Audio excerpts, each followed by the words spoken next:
Irmãos, vamos uma vez mais abrir nossas Bíblias no livro de Jó. Como hoje, com a ajuda do Senhor, nós vamos ter a última sessão específica neste livro.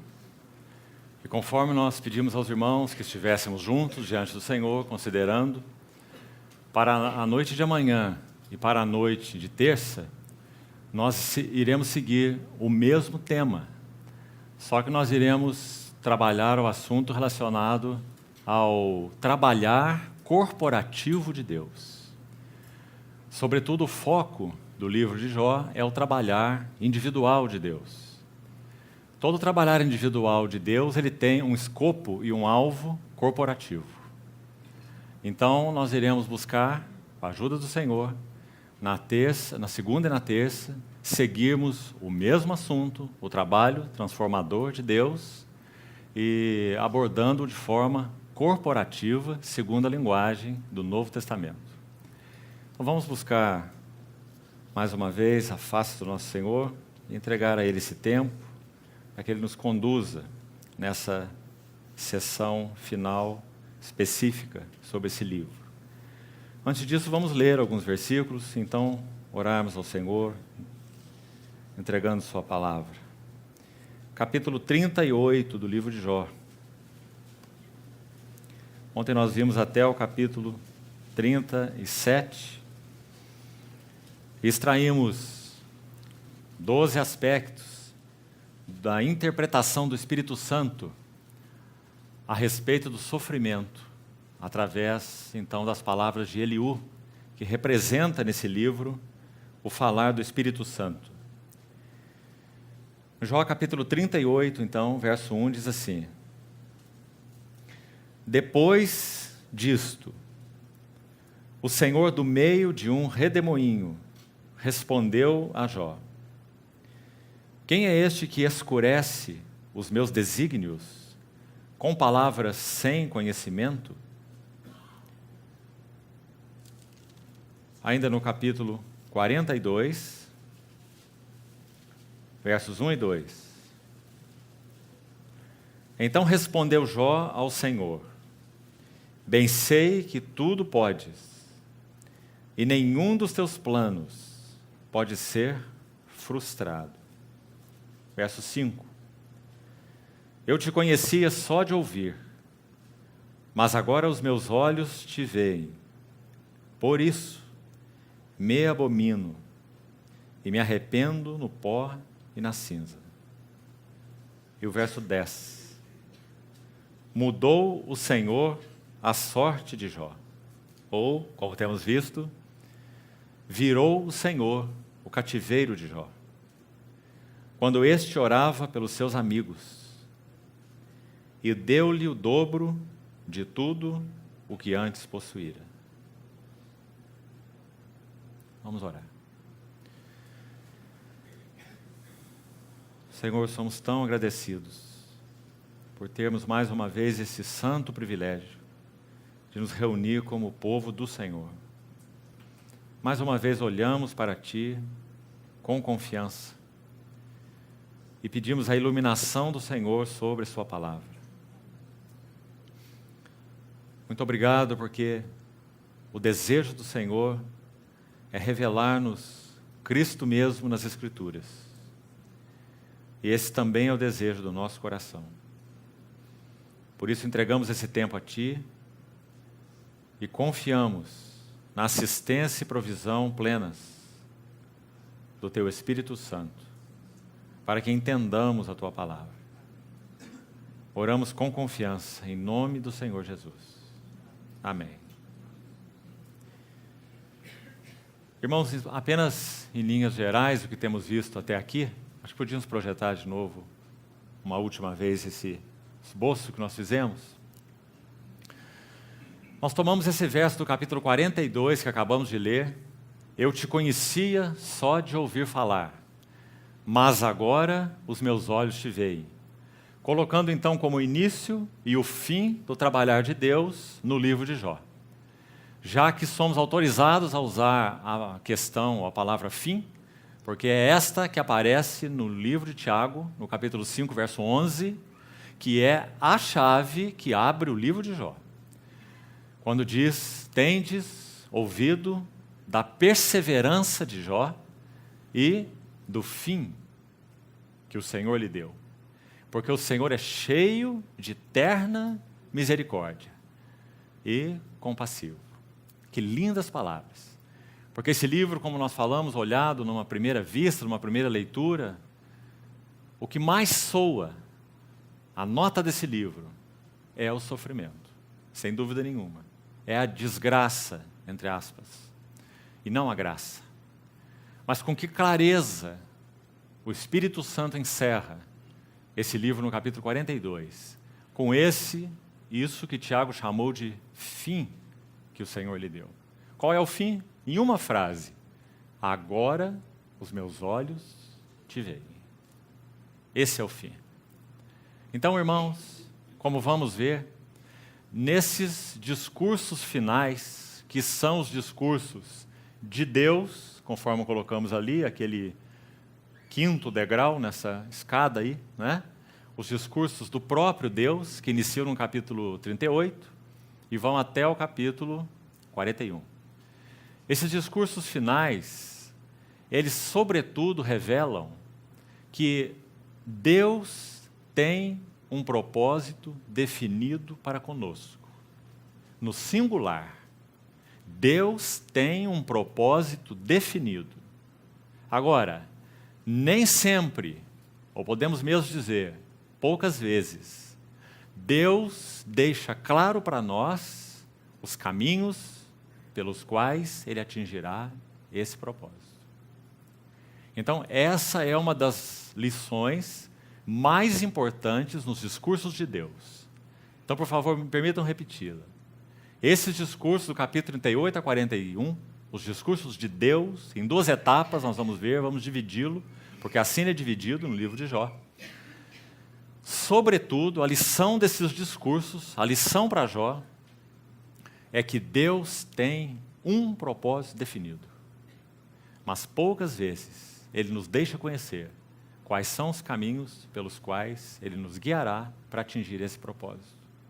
Então, irmãos, mais do que nunca, nós compreendemos pela leitura do livro de Jó o princípio de Romanos 1,17. Quando Paulo diz que o Evangelho se revela de fé para fé, porque o justo viverá da fé. Então, sobretudo, esse era o treinamento de Deus para Jó. A conclusão: meus olhos te veem. Irmãos, não há nada que substitua essa realidade espiritual. Conforme nós vimos, se nesses discursos iniciais, essas séries de discursos, primeira, segunda e terceira, nós sobretudo vemos que nas pessoas de Elifaz, Bildade e Zofar, nós temos nitidamente representadas nossa emoção em primeiro lugar, na sequência, nossa mente ou nossos arrazoamentos no sofrimento e também a nossa vontade ou o espernear da nossa vontade em meio aos sofrimentos. Nesta ordem, emoções, mente e vontade. Elifaz, Bildade e Zofar. Depois dessas manifestações, nós vimos ontem, preparatórias, na verdade elas se explicam nesse processo transformador de Deus por causa da imensa necessidade imperativa, indispensável, de que as coisas que recebemos de Deus, que são espirituais, claro, por essência, Deus é Espírito, quando elas passam por este vaso que somos nós, então, necessariamente, elas trarão à tona as impurezas deste vaso. Necessariamente. Então, é isso que nós vemos, essa sequência, por isso colocamos no diagrama esse redemoinho. O trabalho de um redemoinho é trazer o que está na terra e, digamos, levar para cima. Ele faz um movimento ascensional da terra para o céu. E nosso Senhor escolheu o redemoinho. Não escolheu um trovão, não escolheu uma saraiva, não escolheu um objeto qualquer, um fogo, como no caso de Elias na caverna, mas o Senhor escolheu um redemoinho. Porque o redemoinho é uma figura, na tipologia bíblica, da vida ascensional.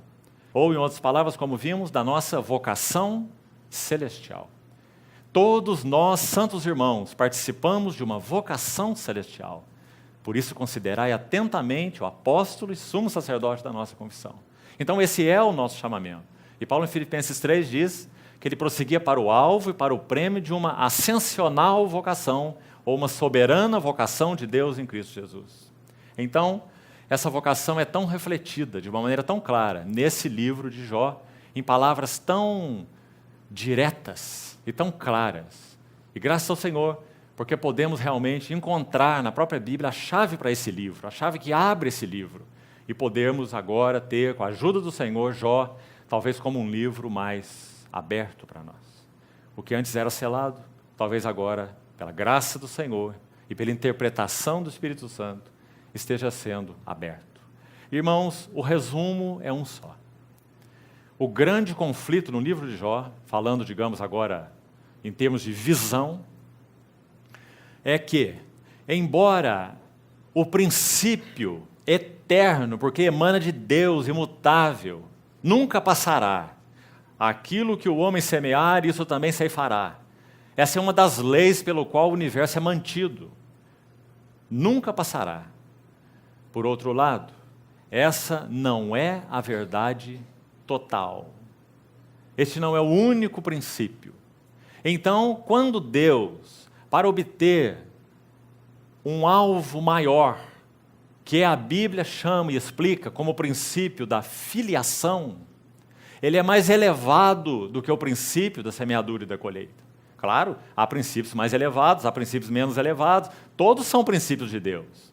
Mas o princípio da filiação é o princípio mais elevado de Deus. É o princípio pelo qual Ele está trabalhando vidas que foram feitas em Adão, a sua imagem e a sua semelhança, e perderam o rumo completamente, entraram num estado absoluto de degeneração, e então o Senhor, no seu propósito eterno, tudo era conhecido por Ele, então Ele buscou, semeando seu Filho como grão unigênito, levantando seu Filho em ressurreição como grão primogênito, trazendo o homem de volta àquela sua intenção original, que Adão sequer começou a trilhá-la. Então o que nós temos em Cristo não é comparável ao que Adão teve, porque nós temos em Cristo o que Adão nunca teve, porque ele nem mesmo comeu da árvore da vida, para ter uma comunhão relacional íntima com Deus. Como nós já falamos tantas vezes, Adão tinha um abençoado café da tarde com Deus no Jardim do Éden. Quem sabe, o chá das 5 na Inglaterra tomou por base Gênesis 3, quando diz que Deus passeava pelo jardim na viração do dia e tinha comunhão com Adão e a sua esposa. Ali começou o chá das 5. Então o Senhor descia no jardim e tinha comunhão, e depois o Senhor retirava. Até amanhã no chá das 5. E uma nova comunhão. Então, Adão, caindo, ele perdeu até mesmo, obviamente, essa comunhão externa, essa comunhão relacional nesse nível, e nunca veio a participar de uma comunhão interna, de uma unção que o ensinava a respeito de todas as coisas, e que é verdadeira, e que permanece em vós. Essas são verdades da nova aliança, que nós obtivemos por causa da obra de Cristo e da presença habitadora do Espírito Santo. Quão mais privilegiados nós somos. Por isso eles, sem nós, não seriam aperfeiçoados, como diz o livro de Hebreus, né? Então, irmãos, nós temos aqui uma grande figura, um grande paradigma, mas que retrata em palavras tão lindas o trabalhar de Deus em nós, porque expõe a nossa alma em todos os seus terrenos. O terreno das afeições ou dos sentimentos, o terreno da vontade, da mente, e o terreno da vontade, por ordem. Então, concluindo essa etapa, nós passamos para os discursos de Eliú. E Eliú representa o falar do Espírito Santo. Irmãos, um detalhe importante aqui antes de entrarmos nos discursos de Deus. Quando Eliú fala, então, representando o Espírito Santo, na verdade ele está preparando o terreno, e vamos entender isso aqui com cuidado, para algo ainda maior. Aí nós poderíamos falar, o que é maior do que o falar do Espírito Santo, já que o Espírito Santo é Deus? Então vamos usar aqui uma expressão para nos ajudar didaticamente. Eliú representa o falar do Espírito Santo preparando Jó para um encontro. Esse é um outro ponto importantíssimo no livro. Um encontro pessoal, íntimo e profundo com Deus mesmo. Não que o Espírito Santo não seja Deus, ele é Deus. Mas ele está preparando o caminho para um encontro mais íntimo, pessoal e profundo com Deus. O que nós podemos chamar no livro de Jó de a aparição de Deus. Então, amados irmãos, essa aparição de Deus é realmente o assunto que soluciona os nossos conflitos ligados ao sofrimento. Vamos colocar a mesma verdade de outra maneira. Quando Eliú falou, representando então o Espírito Santo e a interpretação do Espírito Santo, o falar do Espírito Santo, através de Eliú, ele é de muita ajuda. Ele é um falar de luz, ele é um falar esclarecedor. Mas esse encontro pessoal provido pelo próprio Espírito Santo, ele é Deus. Mas nós sabemos, veja Efésios 2, deixa-me abrir um parênteses rápido aqui. Efésios 2 diz assim: porque ambos, judeus e gentios, por causa da obra de Cristo na cruz, temos acesso ao Pai, em um Espírito. Você vê? Embora o Espírito Santo seja Deus, o Filho é Deus, o Pai é Deus, o Espírito Santo cumpre um ministério. Ele em si mesmo é Deus, mas ele cumpre um ministério. Qual? Ele nos revela as glórias de Cristo, ele me glorificará, nosso Senhor disse, e que mais? Nos introduz em um conhecimento íntimo, pessoal e profundo do Pai. Por ele, Espírito, Efésios 2, temos acesso ao Pai, por esse Espírito. Então nós podemos dizer que o falar de Eliú é como um falar preparatório para que Jó tenha um encontro pessoal, íntimo e profundo com Deus. Que ele resume em uma frase: agora meus olhos te veem. Esse é o ministério do Espírito Santo. Que coisa maravilhosa, irmãos. Então, colocando isso de uma forma mais definitiva, o falar do Espírito Santo é um falar de luz. Ele nos ajuda, suporta, assiste, como a Bíblia é tão clara, em nossas fraquezas, traça o caminho, dá luz, discerne. Agora, o falar do Espírito Santo, ele é, nesse sentido, creio que os irmãos já entenderam, preparatório, para que nós tenhamos a aparição de Deus, ou o encontro íntimo, profundo e pessoal com Deus, que soluciona o conflito ligado ao sofrimento. Graças ao Senhor por essas duas etapas. A ajuda, suporte do falar do Espírito, que ajuda, assiste, dá suporte, e o encontro que soluciona. Muito interessante. Por que o livro de Jó não termina no capítulo 38, depois do falar de Eliú? É uma pergunta para ser respondida.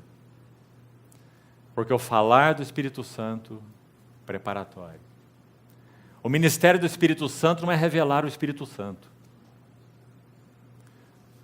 O ministério do Espírito Santo não tem como alvo o Espírito Santo.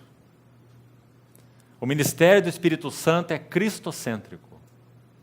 E nos conduz, então, em Cristo, a tocar e conhecer as próprias profundezas do Pai.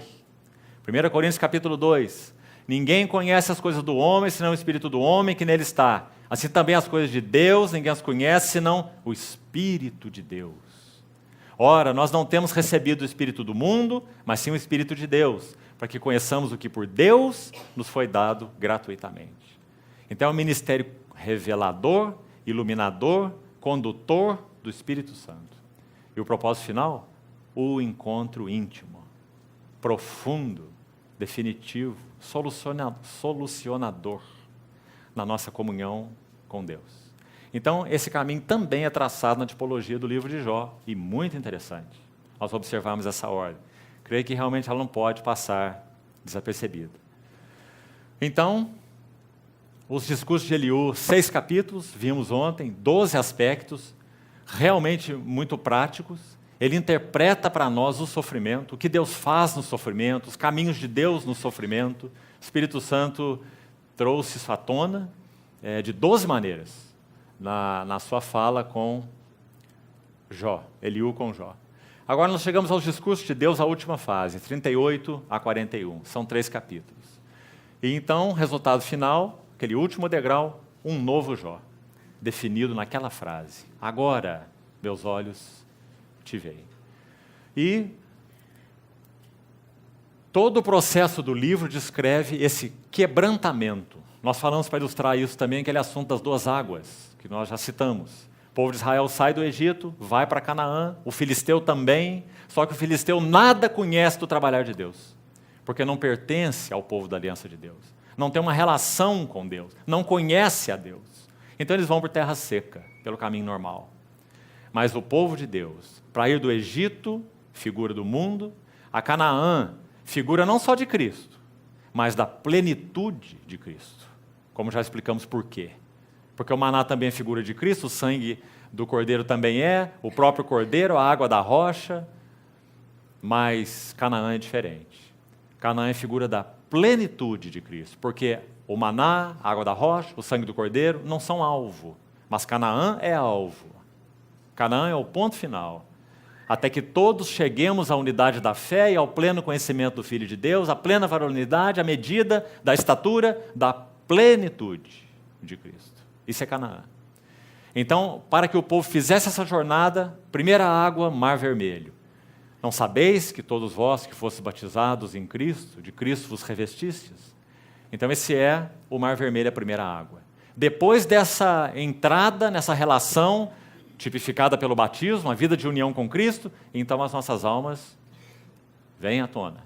O livro de Jó é um paralelo claro do caminhar do povo do Egito no deserto. Os dois livros retratam o mesmo processo, um com um homem, o outro com uma nação, mas o mesmo processo. Para te humilhar, para te provar e para saber o que estava no teu coração. Deuteronômio capítulo 8. Se referindo a essa jornada do Egito a Canaã. Então, uma segunda água era necessária. E aquela segunda água representa o rasgar do véu, no sentido de uma entrada no Santo dos Santos. É esse agora meus olhos te veem. E o que é esse rasgar do véu? Entre a nossa regeneração e a plenitude de Cristo, nós não vamos experimentar apenas o nosso batismo e confissão de que somos de Cristo, que pertencemos a Cristo e que estamos unidos a Cristo. Mas nós precisamos experimentar algo mais. Um trabalho transformador em nós, de tal forma que tudo que há em nós seja tornado conforme a Cristo.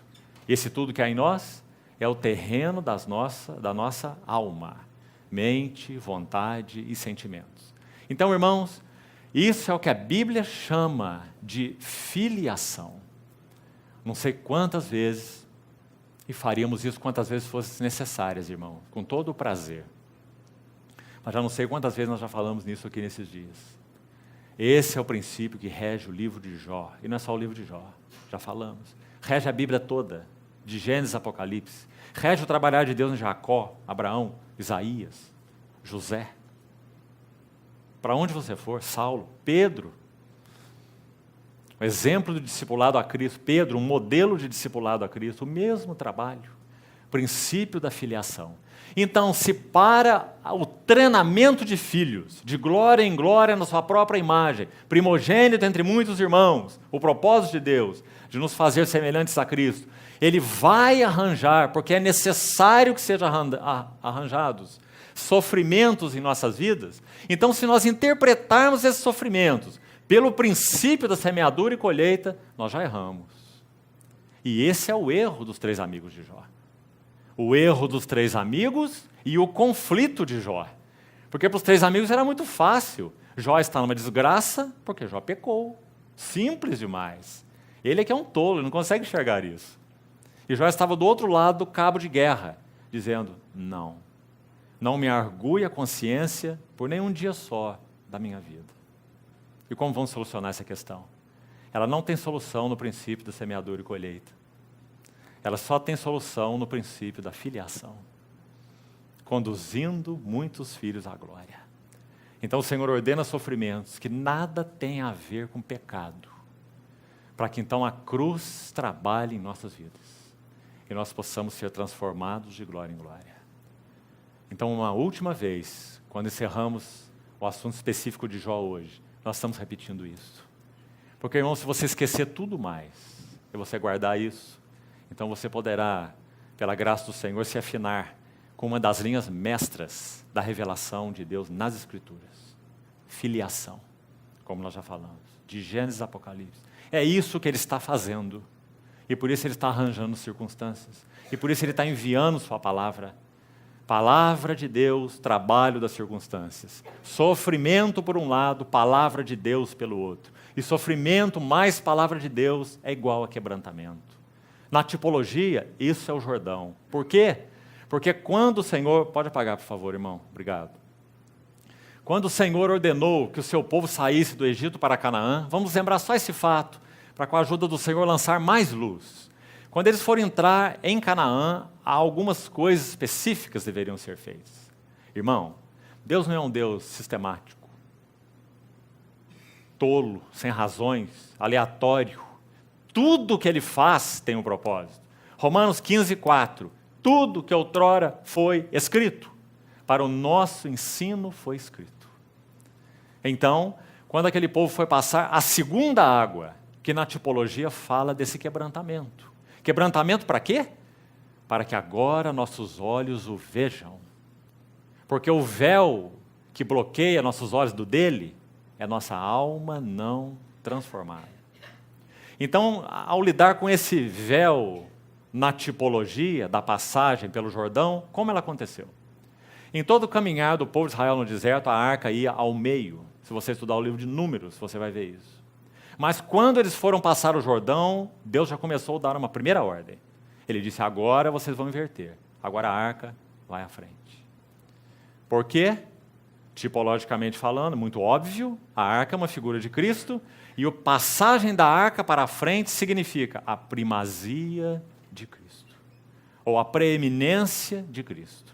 Então eles deveriam, os levitas, levar a arca nos seus ombros, se adiantarem ao povo de Israel, e quando chegassem ao Jordão, um segundo detalhe de Deus, o Jordão havia épocas em que você podia passar a pé tranquilo, talvez com água pela cintura.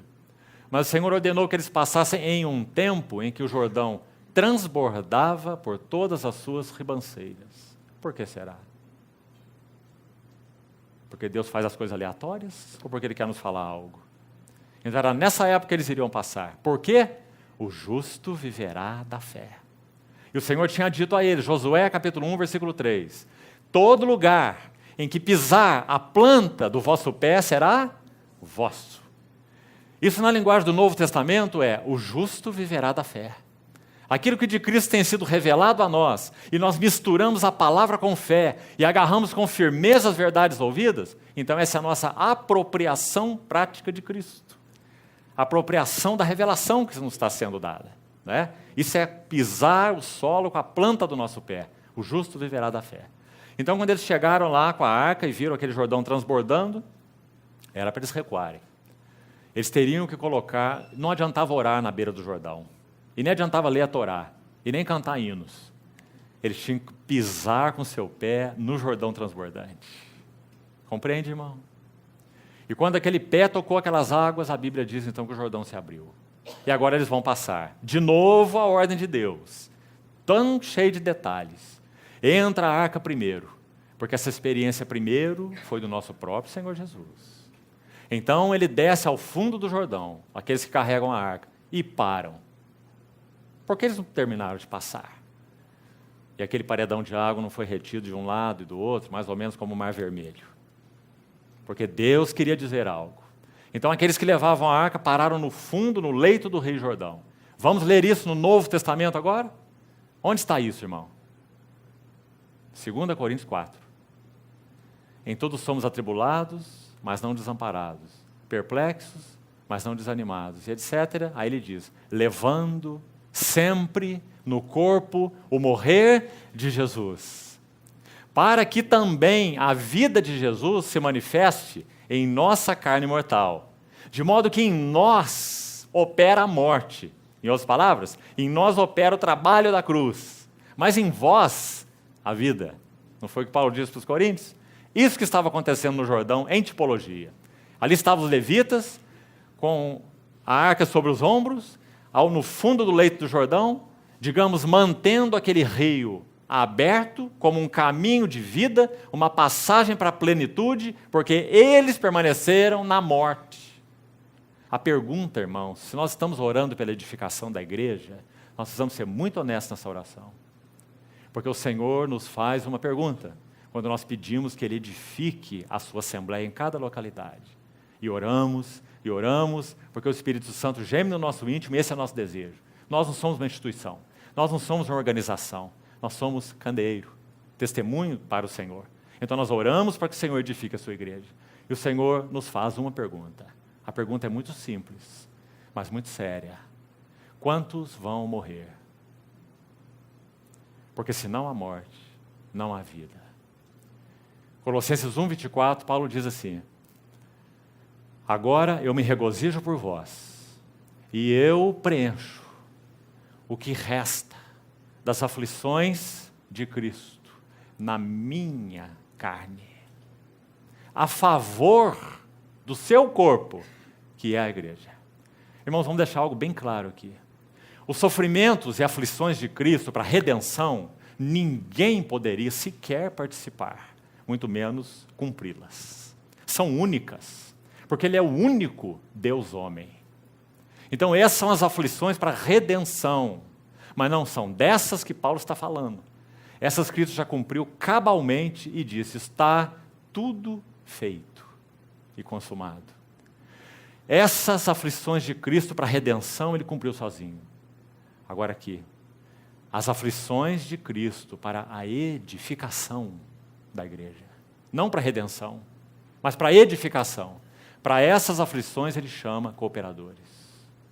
Então aí nós temos a pergunta: quem de nós ou quantos de nós vão morrer? Morrer para quê?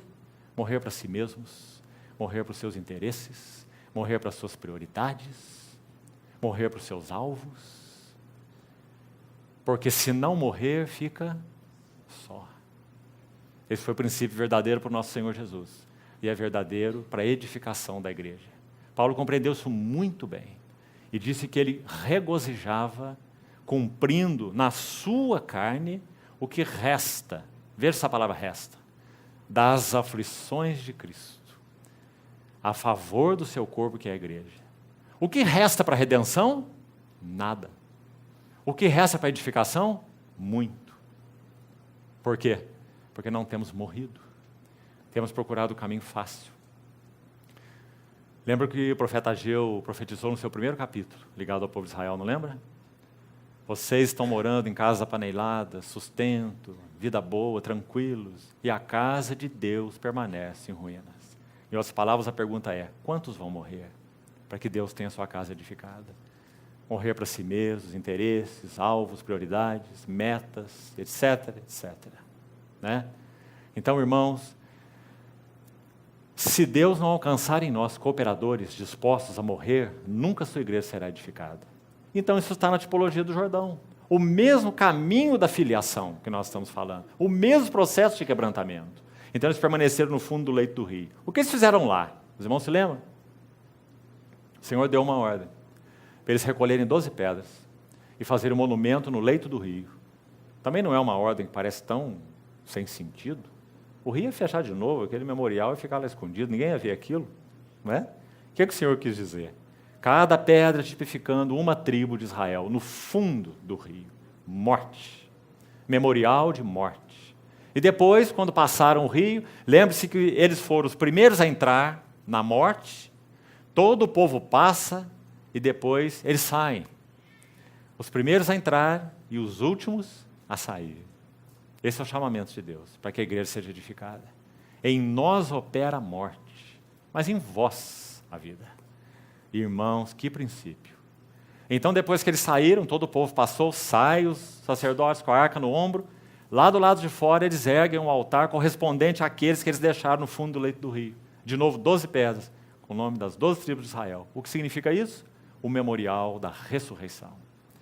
Significa que tudo aquilo que nós experimentamos em termos de morte, pelo trabalho da cruz, Deus o ergue em ressurreição. Isso é sempre o princípio de Deus. Deus não deixa lacunas em nossa vida interior. Uma serva de Deus que conheceu isso tão bem, chamada Jessie Penn Lewis, ela disse assim: Deus se coloca no exato lugar de tudo aquilo que ele leva à morte nas nossas vidas. Ah, que princípio maravilhoso. Porque se não fosse assim, amados irmãos, nós estaríamos numa lacuna existencial sem solução. Mas nós não estamos em lacuna existencial nenhuma. Quanto mais o Senhor tem levado coisas em nós que não são dele, que são apenas terrenas, apenas naturais, carnais, e que às vezes admiramos tanto, e que às vezes são entendidas por outros como os dons espirituais, mas não tem nada espiritual ali, é natural, é eloquência, é capacidade, é energia, é inteligência, né? Sagacidade, estratégia, capacidade de administrar, ou seja lá o que for, não é assim?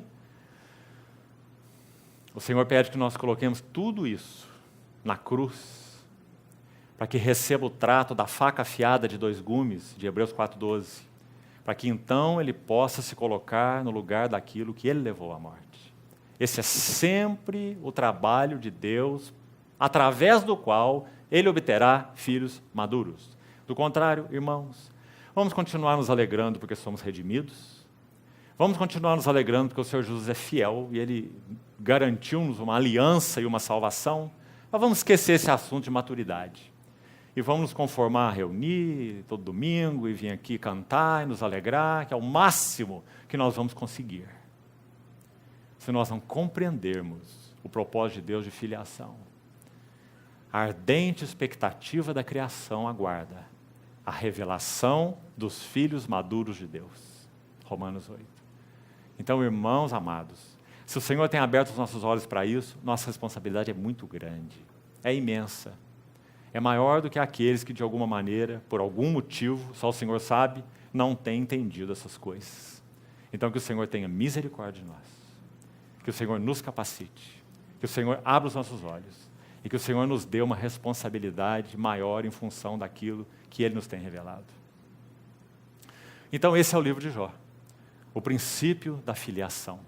Onde está esse filho maduro no livro de Jó? Agora os meus olhos te veem. Eu me arrependo e me abomino no pó e na cinza. E ele não pediu nada ao Senhor. Aqueles que encontram o Senhor de maneira pessoal, profunda e íntima, não têm pedidos a fazer ao Senhor. Então, enquanto Jó orava pelos seus amigos, intercedia pelos seus amigos, o Senhor restituiu a ele o dobro do que ele possuía. Porque o Senhor assim quis fazer, e não porque Jó o desejasse, e muito menos que Jó o pedisse. Então, vamos entrar no capítulo 38 e compreender um pouquinho, com a ajuda do Senhor, esses capítulos 38, 39, 40 e 41. São 4 capítulos, na verdade, né? Sobre os discursos de Deus. Vamos ficar então, por enquanto, irmãos, destacarmos aqui essas 3 coisas, vou repetir a primeira uma vez mais, que seriam 3 elementos, os 3 elementos mais fundamentais nos discursos de Deus. Já falei o primeiro, vou repetir aqui. Deus é um Deus de propósito. Qual o propósito? Filiação, como falamos, é a linha governante. Então Deus é um Deus de propósito, e Ele arranjará os seus meios e planos e circunstâncias para que Ele atinja o seu propósito final. Mas nem sempre, poucas vezes, Ele deixará claro para nós os caminhos para se atingir esse propósito. Agora nós vamos ilustrar isso um pouco, antes de entrar em algumas coisas específicas do livro de Jó. O versículo 2 que nós lemos, desse capítulo 38, olhe para a sua Bíblia, por favor, mais uma vez. Diz assim: quem é este que escurece os meus desígnios, minhas intenções, aquilo que Deus determinou que faria? Jó chamou no capítulo 42 de teus planos, é a mesma coisa. Na visão de Jó, teus planos. Na visão de Deus, seus desígnios. Então Jó diz, nenhum dos teus planos pode ser frustrado. Depois que ele ouviu de Deus, quem é esse que escurece meus desígnios, ou minhas intenções, com palavras sem conhecimento? O desígnio de Deus, esse propósito definido de Deus, é a filiação. Agora, os caminhos de Deus para nos conduzir a ela, poucas vezes nos são revelados. Vamos citar um exemplo claro e específico na palavra de Deus sobre isso. São muitos. Vamos selecionar um. O próprio Abraão. Irmãos, Abrindo um parêntese rápido, ilustrando Abraão colocando Abraão como ilustração, vamos pensar juntos. A vida de Abraão, assim como José, Jacó, Paulo, Davi, Pedro, já citamos no Novo Testamento, todos aqueles que têm uma história relatada com mais conteúdo, para que então fique bem claro o princípio. Os irmãos vão ver que essa é a única linha de operação de Deus no que concerne a esse assunto do seu supremo propósito, no tocante a nós. Porque esse é um aspecto, uma face do seu supremo propósito. A outra face não estamos nem tocando nela. A outra face é que Cristo tem a preeminência e primazia em todas as coisas. Lado A. Lado B, conduzir muitos filhos à glória, porque essas duas coisas se combinam. Porque o mistério de Deus é Cristo e a igreja. Então, para que Cristo tenha primazia e preeminência em todas as coisas, e que um corpo de filhos maduros participe com ele dessa glória, dessa preeminência vindoura. Pela igreja, a multiforme sabedoria de Deus se torna conhecida. Efésios 3:10. Cristo e a igreja. Né? Então, na vida de Abraão, o que aconteceu na linha da filiação? Mesmo processo de Jó. Só que narrado, visto e acontecido de outra maneira. É outro homem, outra história, mas o mesmo Deus, o mesmo alvo, o mesmo princípio. Filiação. Então o Senhor chama Abraão da terra da idolatria. Provavelmente, segundo a história, a tradição, naquela região da Mesopotâmia, onde Abraão morava, Ur, havia 2.000 tipos de ídolos diferentes. Havia ídolo para tudo quanto é gosto. É só escolher o que você quer que tem um ídolo lá para você ir em direção a ele. Em torno de 2.000. E a tradição hebraica diz que a família de Abraão manufaturava ídolos. Então Abraão era um idólatra. 2.000 velas, ídolos. 2.000 velas acesas. Mas um dia, Estevão registra, em Atos capítulo 7, Lucas registra, o discurso de Estevão, em Atos 7:2, que o Deus da glória apareceu a Abraão, quando este estava em Ur. A narrativa de Atos 7 é anterior a Gênesis 12. O chamamento, a época que Atos 7 registra, é anterior a Gênesis 12, que mostra o chamado específico de Abraão. Porque ele mostra a revelação de Deus quando ainda Abraão estava em Ur, antes de sair de lá. E o que aconteceu lá? O Deus da glória apareceu a Abraão. Irmãos, quando o sol do meio-dia se coloca a pino, nem 2.000, nem 5.000, nem 10.000 velas servem para nada. Então, em um dia só, 2.000 ídolos caíram, porque o Deus da glória se revelou a Abraão. E o que diz Hebreus capítulo 11? E Abraão partiu. E que mais? Sem saber para onde ia. De novo o princípio. O justo viverá da fé. Acho que você conhece uma história que diz que um ancião sábio chamou uns dos seus discípulos, jovens, para fazer uma caminhada, uma jornada. Ele disse assim: vamos fazer uma jornada. E a primeira pergunta que aquele jovem fez, como é natural: para onde? Então aquele ancião disse assim: nós vamos caminhar. Então o jovem disse assim: mas eu não posso caminhar sem meta. Eu tenho que saber para onde eu vou. Então o ancião disse assim: nós temos um alvo e temos uma meta. Vamos caminhar. E eles saíram para caminhar. E caminharam, e caminharam, e caminharam, alguns anos de caminhada, pousando aqui, pousando ali, os dois em comunhão, em relação. E quando aquela jornada foi findando, eles retornaram à casa de onde partiram. Então aquele jovem, depois desses anos, olhou para o ancião e não precisou fazer nenhuma pergunta. Porque ele entendeu que o alvo da jornada estava na própria jornada. Ou seja, comunhão não é um meio, comunhão é um fim. Os irmãos estão expondo aí, um dos livros que está sendo exposto aí, se chama O Maior Privilégio da Vida. Não é? Qual é o maior privilégio da vida? Comunhão. Porque comunhão não é meio, comunhão é fim. Por que comunhão é fim? Porque quanto mais nós andamos com Ele na comunhão, mais nós somos transformados de glória em glória na sua própria imagem. Então, quando o Senhor chamou Abraão, Ele não deu nenhum mapa para Abraão. Porque, na verdade, estritamente falando, havia um alvo. Qual era o alvo? Canaã. Em Gênesis 13 foi revelado a Abraão. O Senhor falou: levanta os teus olhos. Toda essa terra que você está, tudo que você vê para a direita, para a esquerda, para frente, para trás, é teu. Eu te darei. Ele já estava e não sabia. Então, partiu sem saber para onde ia. E o que acontece com ele? Gênesis 12, 7, registra o primeiro altar de Abraão. Deixa eu chamar a atenção rápida para os irmãos em princípios envolvidos neles, mas muito resumidamente. Apenas que você medite nisso depois. Gênesis 12, 7. Diz que Abraão ergueu um altar diante do Senhor. Aquele é o primeiro. Gênesis 12, 7. Vamos chamar aquele altar de o altar da revelação. Ali Abraão, de alguma maneira, estava aprendendo a viver de Deus. Porque em Ur ele vivia dos ídolos. Era só o que ele conhecia. Agora ele está aprendendo a viver de Deus. Essa é a primeira preposição aí importante. Nós vamos ver 4. O altar da revelação. Abraão está aprendendo a viver de Deus. No verso 8, o seguinte, Gênesis 12, 8, você já tem o segundo altar. E você vai ver que Abraão armou esse altar entre Betel e Ai, certo? Betel significa a casa de Deus. Ai significa um montão de ruínas. E na tipologia é uma figura do mundo. Então, todas as vezes que nós olharmos para o mundo, vamos lembrar, Ai. Ai é uma figura do mundo. Então, quando Abraão levantou o seu segundo altar, ele estava entre Betel e Ai. Você vê que interessante? Ele estava entre a casa de Deus e o mundo. Não é? Isso é a realidade de muitos de nós no início da nossa jornada.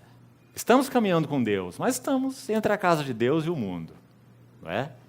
Então, o que estava acontecendo com Abraão neste altar? Esse segundo altar é o altar, o primeiro é o da revelação, esse segundo é o altar da separação. Era necessário que Abraão fosse separado. Para quê?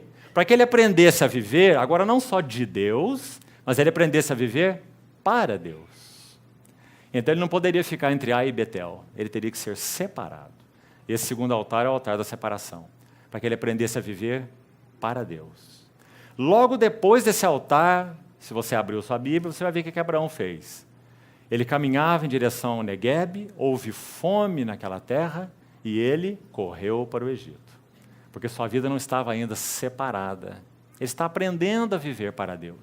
Então ele foi parar no Egito, aquela confusão no Egito, aquela mentira no Egito, e Abraão expulso do Egito.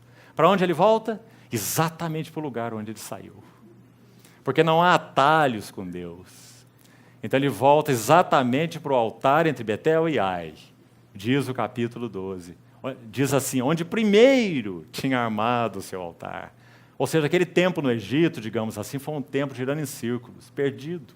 Nenhuma lição, na verdade, foi aprendida ali, estritamente falando. Né? Então, Abraão volta para aquele ponto. Aí nós vamos para Gênesis 13, lá no verso 18, se não me engano, final do capítulo 13. Você tem o terceiro altar.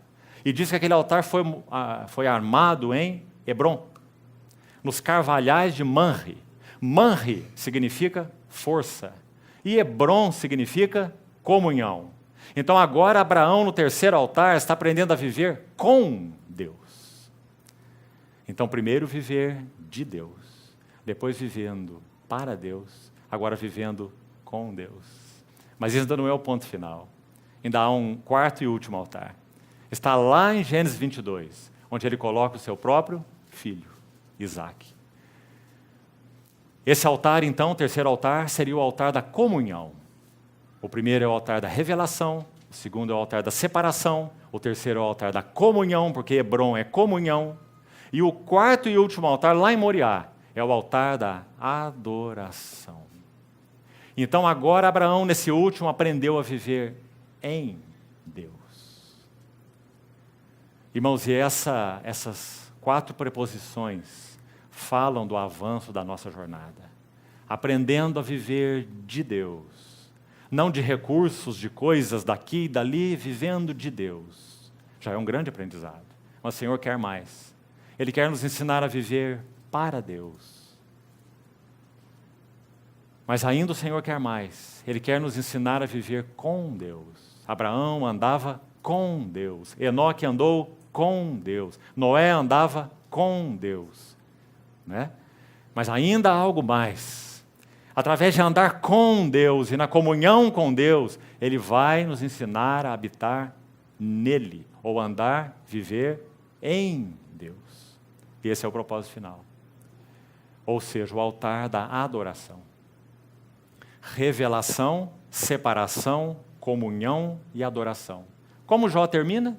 Agora os meus olhos te veem. Isso é adoração.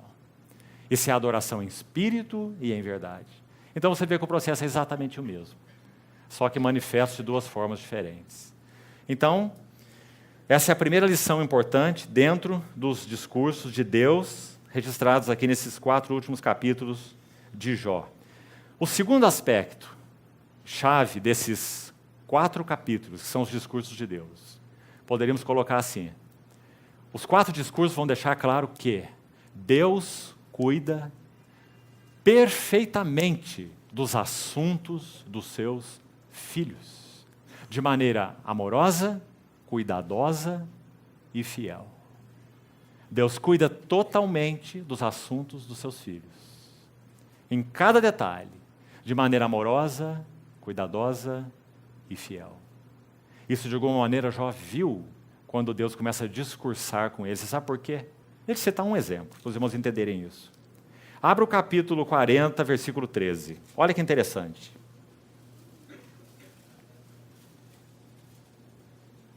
Para efeito do nosso tempo aqui juntos, entendemos o Senhor de encerrar esse encargo hoje, então nós estamos resumindo isso, né? Mas se você ler os discursos, você vai ver que esses pontos que nós estamos colocando são claríssimos. Então olha a ilustração desse assunto que citamos aqui. O Senhor cuida totalmente dos assuntos dos seus filhos, em todos os detalhes, de maneira cuidadosa, amorosa e fiel. Escute aqui o verso 13. A avestruz bate alegre as asas. Acaso, porém, tem asas e penas de bondade? É a pergunta de Deus. Capítulo 39, sim. 39. Eu disse qual? 40? 39, perdão. 39, 13. Então vamos ver de novo. A avestruz bate alegre as asas. Acaso, porém, tem asas e penas de bondade? Veja o que Deus quer enfatizar, é a bondade. Agora ele está dizendo, eu criei a avestruz. Continua o verso 14. Ela deixa os seus ovos na terra e os aquenta no pó e se esquece de que algum pé os pode esmagar. Isso aqui é uma ilustração didática por contraste. O Senhor está dizendo, eu criei o avestruz, mas eu não sou igual a ela, não. Verso 15. Ou de que podem esses pés pisá-los, né? Pisá os pés dos animais do campo. Verso 16. Trata com dureza os seus filhos, como se não fossem seus. Que interessante. Por que Deus está falando essas coisas do avestruz? Ele está deixando muito claro para Jó quem ele é, o que ele faz, como ele cuida dos seus, né? Embora seja em vão o seu trabalho, ela está tranquila. Sabe por que ela está tranquila? Porque ela é tola, a avestruz. Ela só tem instinto, né? Então você vê a comparação por contraste? Ele está dizendo, Jó, eu criei a avestruz. Olha como ela age assim, não é? Eu não sou assim. Em tudo que ele discursou com Jó, ele mostra que ele é soberano, sábio, amoroso e poderoso. Especialmente esses 4 aspectos. Soberano, sábio, amoroso e, consequentemente, poderoso. Ele traça os seus caminhos com poder e ninguém vai dissuadi-lo daquilo que ele quer fazer. Graças a ele por isso. Nós somos os primeiros a tentar dissuadi-lo, não é? Nós vimos o Jó falando no capítulo 9 e também repete num capítulo posterior, 2 vezes, deixa-me, deixa-me, né? Verso 17. Porque Deus lhe negou sabedoria, está vendo? O avestruz é tolo. Deus lhe negou sabedoria e não lhe deu entendimento.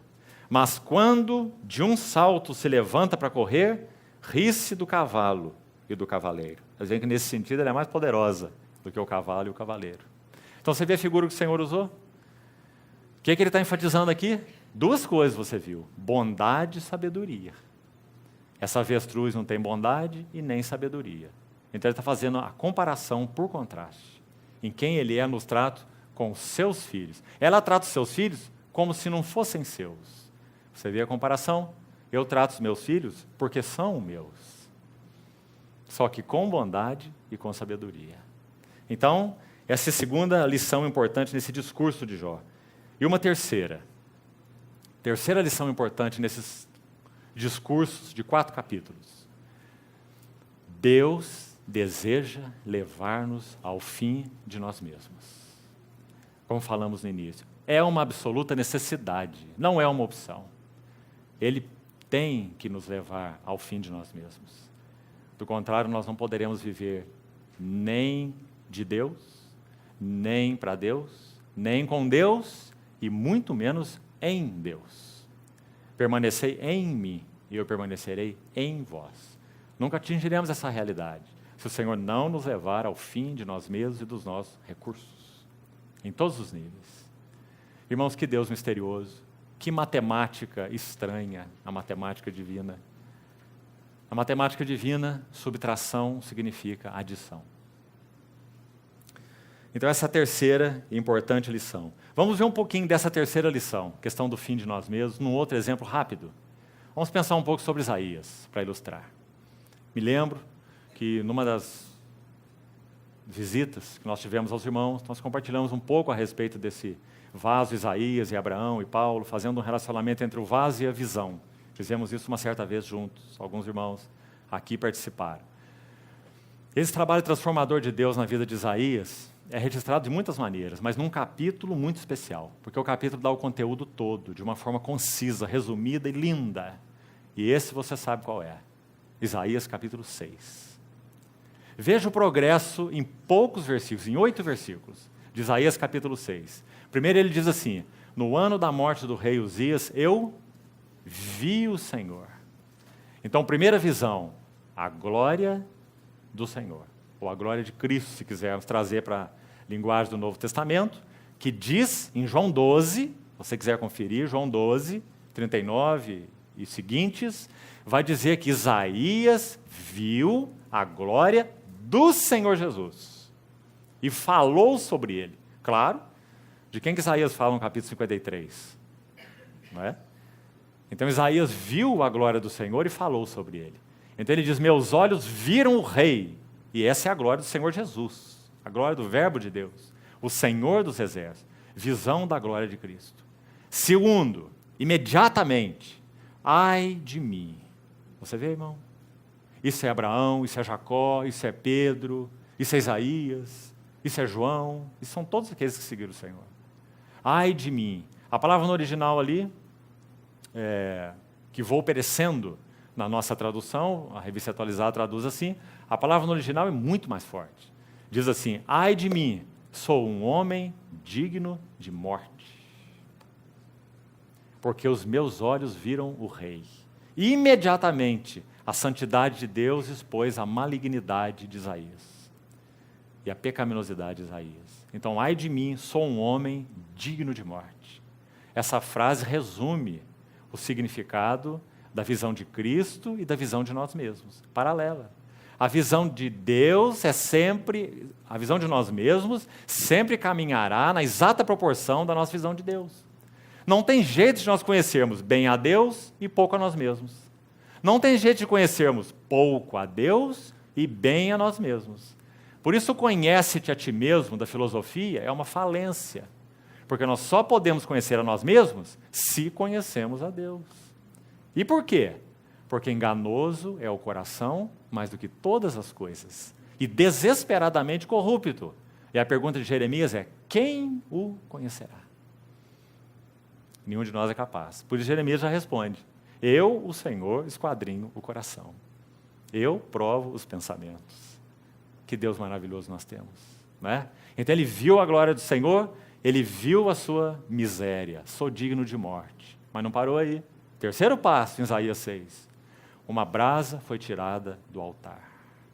Isso é uma figura do trabalho da cruz. E tocou os lábios de Isaías e diz: tua iniquidade foi purificada. Mas isso não aconteceu antes da visão da glória de Cristo. E nem antes da visão da nossa própria miséria. Como aconteceria? Então vem a visão da provisão de Deus, o trabalho da cruz. Tanto no sentido objetivo que Cristo fez na cruz, tirando o pecado do mundo, quanto o trabalho subjetivo da cruz em nós. E no caso de Isaías, a ênfase está no subjetivo. Por quê? Porque ao quarto passo e último, quando ele ouviu a voz da Trindade, dizendo assim, a quem enviarei, singular, e quem há de ir por nós, plural, a voz do Deus triuno. Então ele responde assim, eis-me aqui e envia-me a mim. Então, sobretudo, esse trabalho tem ênfase no subjetivo, porque Isaías viu que isso o equipava para ser um profeta de Deus. Envia-me a mim. Por quê? Porque meus olhos viram o Rei, porque eu vi bem a mim mesmo e porque eu conheço as provisões da cruz. Ah, irmão, que necessidade. Nenhum de nós sequer chega à beira da utilidade para Deus, no sentido de abençoar outros, se nós não temos essas três visões. A glória do Rei, a visão de nós mesmos e as provisões da cruz. Então envia-me a mim. Assim foi na experiência de Jó, idêntica à experiência de Isaías. Vamos seguir um pouquinho mais. Capítulo 40 agora. Vamos falar um pouco do intervalo entre essas duas rodadas. Nós falamos para os irmãos que o Senhor coloca Jó num redemoinho, e na primeira rodada ele fica de ponta cabeça, e na segunda rodada ele fica do lado do avesso. Você vê que o capítulo 40, dos versos 3 a 5, fazem o intervalo. E olha o que ele fala no intervalo. Vamos lá, 40, versículo 3. Ele diz assim, então Jó respondeu ao Senhor e disse, sou indigno. Agora nós vamos parar aqui só um pouquinho. Tem três coisas aqui importantes, estão aí na sequência. A primeira é essa, nós vamos destacar esses três aspectos importantes nesse intervalo. Significa que quando o trabalho de Deus estava ali culminando na vida de Jó, o Senhor preparou o terreno, levantou a alma dele, as emoções, os sentimentos, a vontade, proveu a interpretação dos sofrimentos dele por Eliú, que é o Espírito Santo, e preparou o caminho. Tudo isso é um arranjo para que Jó encontre Deus íntima, profunda e pessoalmente. Meus olhos te veem. Esse é o desejo dele para todos nós. Então, quando esse processo está acontecendo, esse encontro com Deus, ele já fala a primeira frase tremendamente significativa. Eu sou indigno. Você não está ouvindo Isaías aqui? Eu sou um homem digno de morte. Você não está vendo João em Apocalipse 1? E eu caí aos seus pés como morto. Você não está vendo Saulo na estrada de Damasco? E assim por diante. Você não está vendo Pedro em Lucas 5? Afasta-te de mim que eu sou um pecador. No início. Você não está vendo Pedro em João 21, no fim? Vou pescar, não tenho mais o que fazer. Estou desesperado, neguei meu Senhor. E o Senhor foi encontrá-lo lá na praia. E preparando o café da manhã da restauração, em João 21. Para que Pedro não confiasse no amor dele, mas confiasse no amor dele, do Senhor. Então, capítulo 40, verso 4. Eu sou indigno. Você quer ver uma sequência de texto rápida? Vamos ver juntos. Folhei rápido aí sua Bíblia. Jó 9, 21. Nós já recordamos várias vezes o que está escrito aí. Jó dizendo lá atrás, quando o princípio estava começando na sua história com o Senhor aí, ele diz assim, eu sou íntegro. E não está mentindo. Deus disse que ele era íntegro. Sou íntegro. 9, 21. Olha o que ele diz no capítulo 33, versículo 9. 33, versículo 9. Eliú está dizendo que ouviu essas palavras de Jó, no verso 9. Estou limpo, sem transgressão, puro sou, e não tenho iniquidade.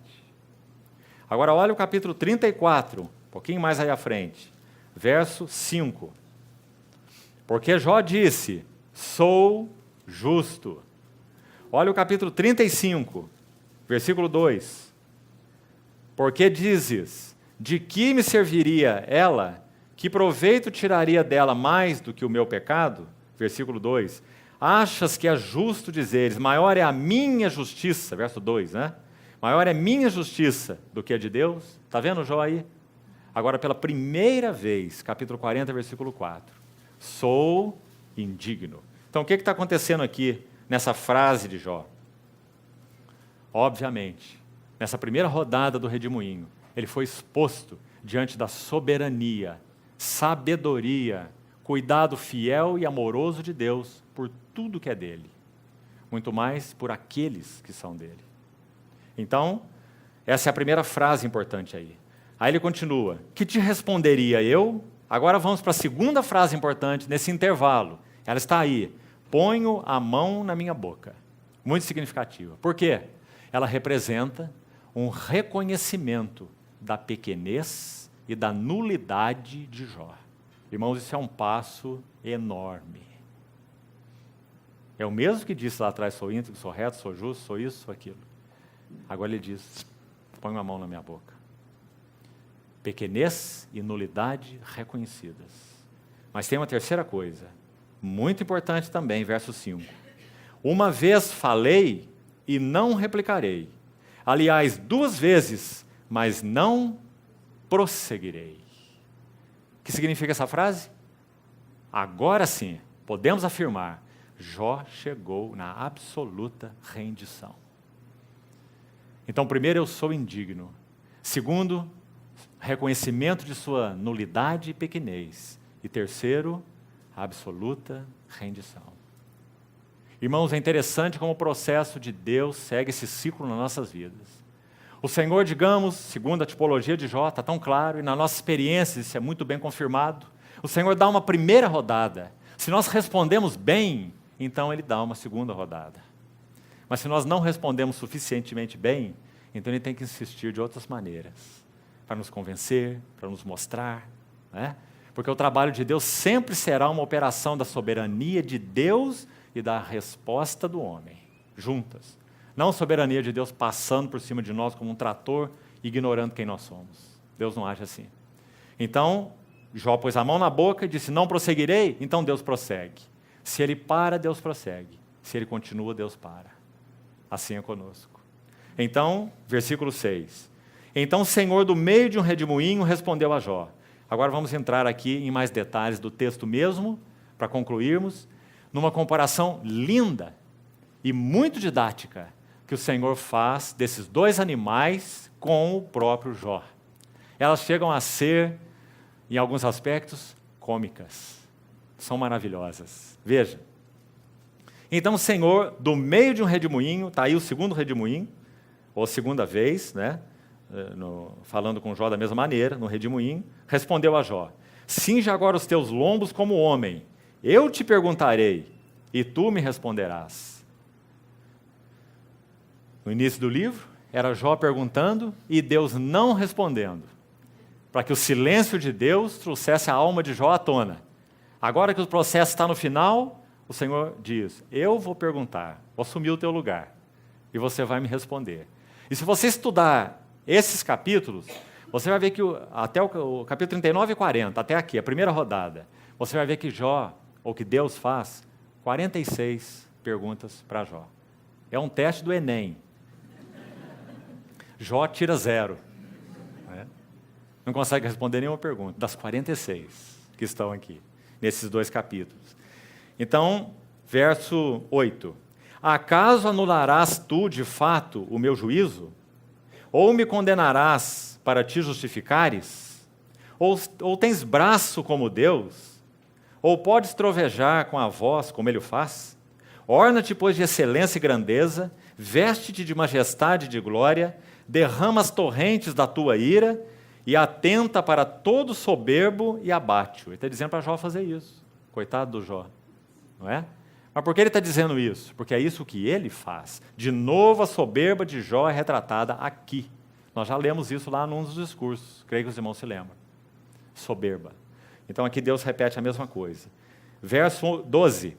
Olha para todo soberbo. De novo. Essa questão da soberba está lá no capítulo 33, lá atrás, verso 17, ela já foi mencionada. Olha para todo soberbo e humilha-o. Calca aos pés os perversos no seu lugar, cobre-os juntamente no pó, encerra-lhes o rosto no sepulcro. Então também eu confessarei ao teu respeito. Ele está dizendo, se você puder fazer isso tudo, Jó, então aí nós poderíamos sentar assim, lado a lado, para conversar. Você vê? Que a tua mão direita te dá a vitória. Agora, verso 15, chegamos no primeiro animal. A palavra no hebraico para hipopótamo é behemoth. Talvez, pela descrição que nós temos aqui, no nosso texto, não seja o hipopótamo.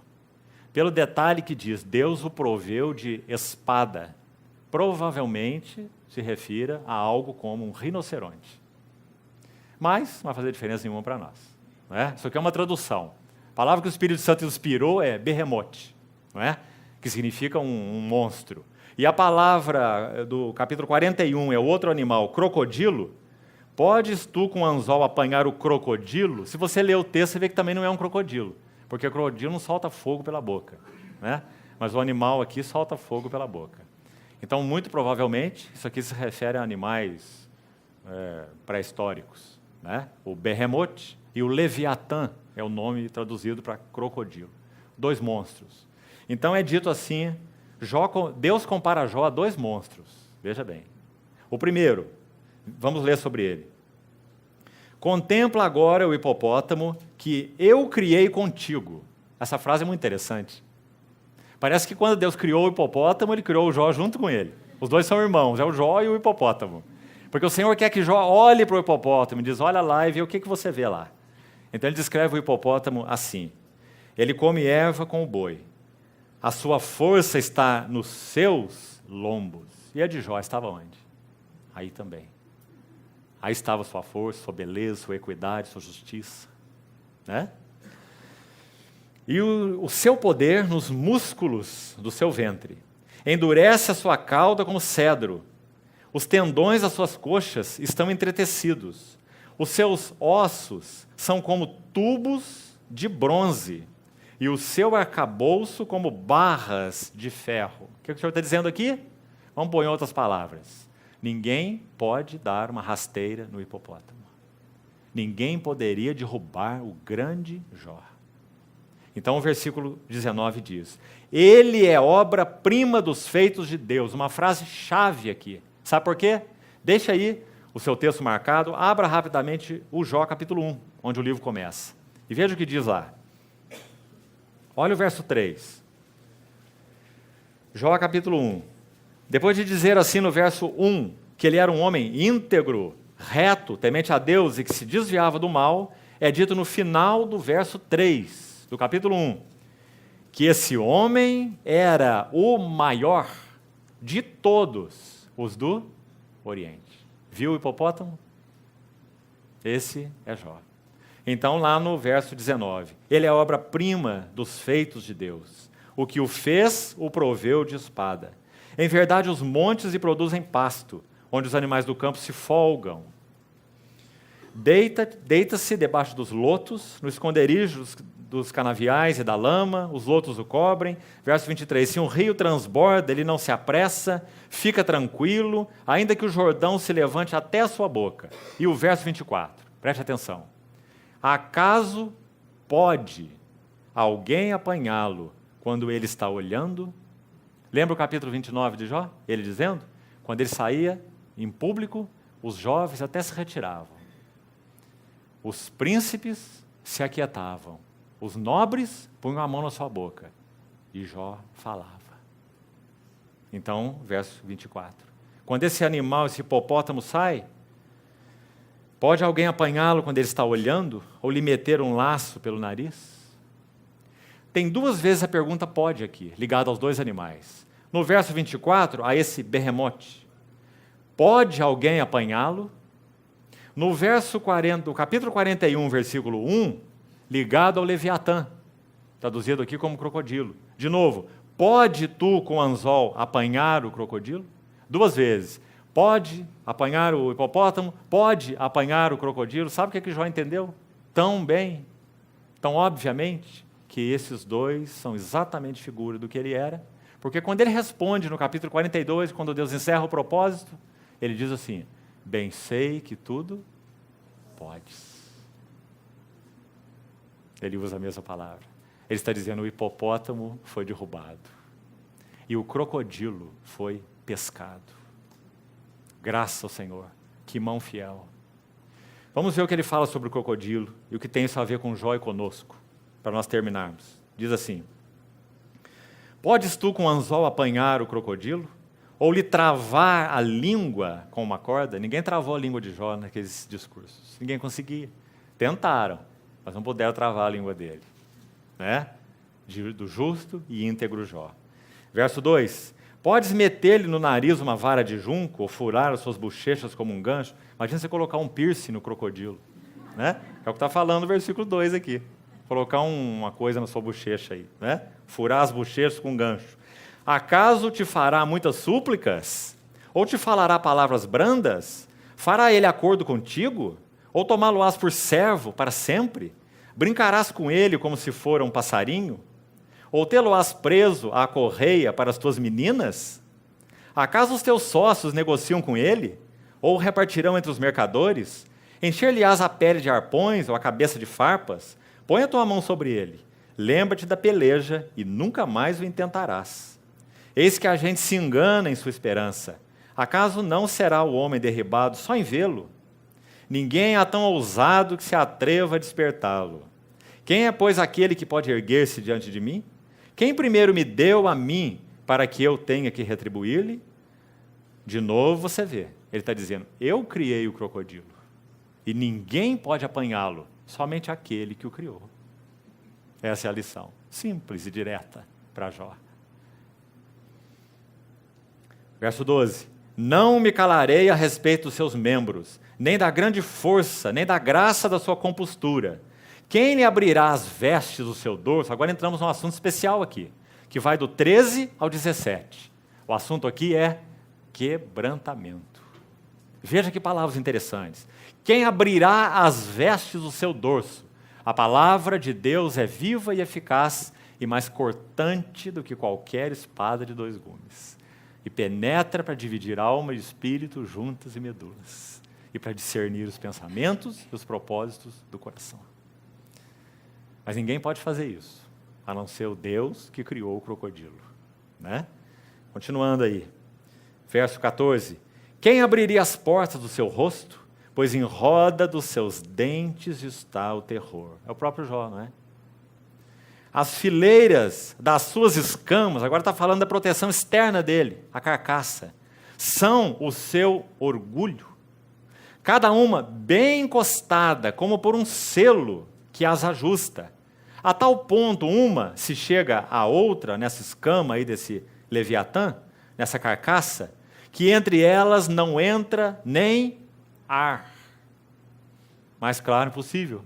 O Senhor está dizendo que assim como o Leviatã tem uma carcaça indevassável e inquebrável, assim o Jó. As escamas tão justapostas, a justiça, a integridade, a retidão, a equidade, e não entra nem o ar. Esse homem é indevassável. Verso 17. Umas às outras se ligam, aderem entre si, e não se podem separar. Penetra até o ponto de separar alma e espírito, juntas e medulas. Trabalho da palavra de Deus. Versículo 25. Levantando-se ele, tremem os valentes. Não foi isso que ele falou? Quando ele ia lá para as praças fazer o discurso dele? Quando irrompe, ficam como que fora de si. Verso 33, parte final. Na terra não tem ele igual. É isso mesmo. Foi isso que nós vemos de Jó no capítulo 1. Como crocodilo. Não tem ele igual na terra. Pois foi feito para nunca ter medo. Ele olha com desprezo tudo que é alto e é rei sobre todos os animais orgulhosos. Agora então, de novo, esses últimos versos no capítulo 42. Então respondeu Jó ao Senhor: bem sei que tudo podes. Como nós falamos, o Senhor usou 2 vezes a palavra pode. Você pode pegar esse berremote, você pode pegar esse Leviatã, você pode? Jó respondeu: bem sei que tudo podes. E nenhum dos teus planos pode ser frustrado. Quem é aquele, como disseste, que sem conhecimento encobre o conselho? Jó, sua tolice, sua ignorância, encobria os desígnios de Deus. Na verdade, eu falei do que eu não entendia. Coisas elevadas ou maravilhosas, demais para mim.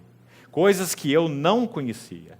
Preste atenção nesse verso 4, mais uma prova linda do significado, do quebrantamento do Jó, do ver Deus com seus olhos.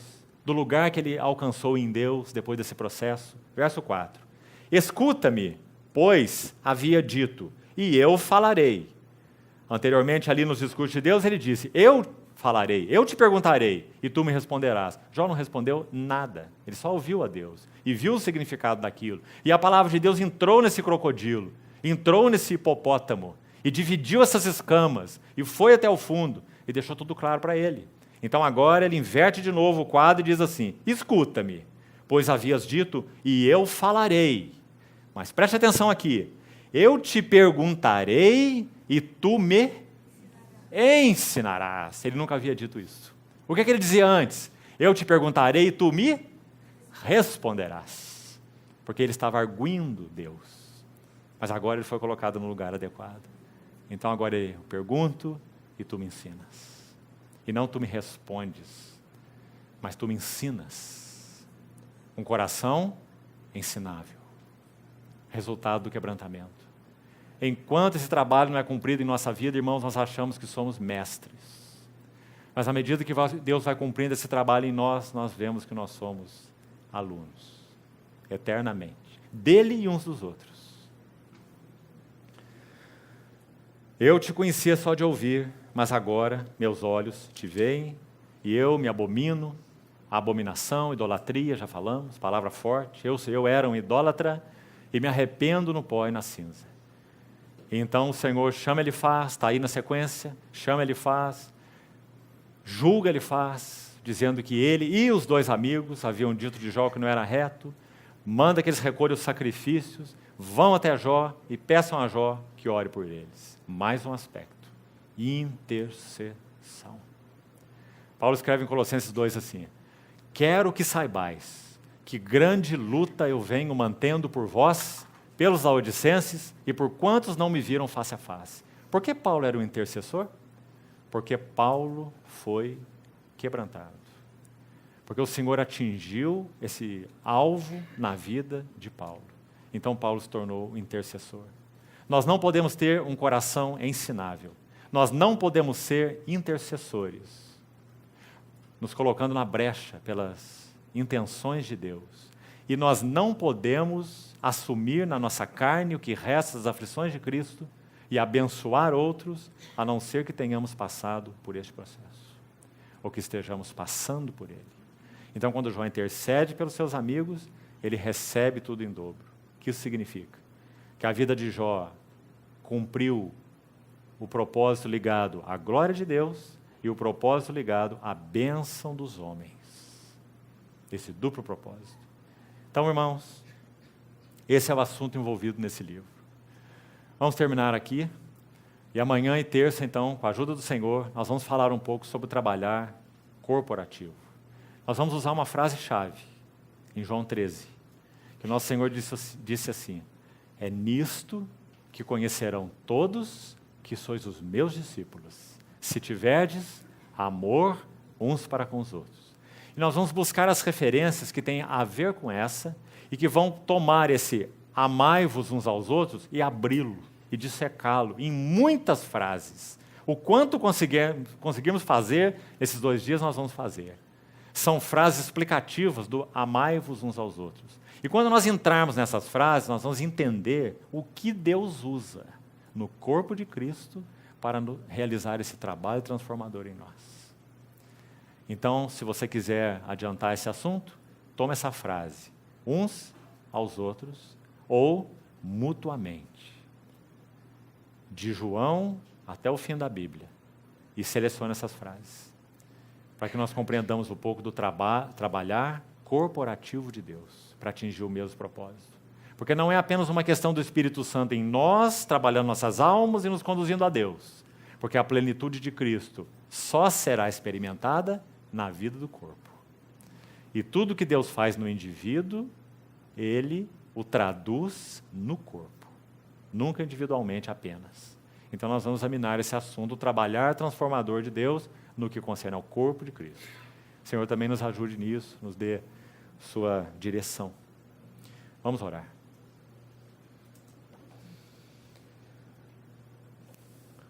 Senhor, continuamos entregando a Ti com confiança as nossas vidas e a Tua palavra, pedindo ao Senhor que não a deixe em nós apenas como conhecimento, mas aplica nas nossas vidas, para que não sejamos conforme somos, mas que sejamos transformados de glória em glória na Tua própria imagem. Leva-nos a mais, Senhor. Queremos viver não apenas de Ti, não apenas para Ti, e nem mesmo apenas contigo, mas viver em Ti. Conduza-nos nesse processo alcançando uma plena resposta dos nossos corações. Não permita-nos ser uma torre construída pela metade. Ajuda-nos, Senhor. Completa a Tua obra em nós. Encoraja-nos. Levanta nosso rosto para além de nossas circunstâncias, para o Teu propósito definitivo, final, de refletir em nós algo da Tua beleza pura. Alinha-nos, Senhor. Corrige-nos. Ajusta-nos. Nós Te pedimos. Ajuda-nos a ser coparticipantes dos sofrimentos de Cristo e preencher na nossa carne o que resta das aflições de Cristo, para que Tua igreja possa ser edificada. Senhor, corrige nossos alvos, corrige nossas prioridades, corrige os nossos interesses, corrige nossas famílias. Nós carecemos de Ti, Senhor, e Te pedimos essas coisas, em nome do Senhor Jesus. Amém.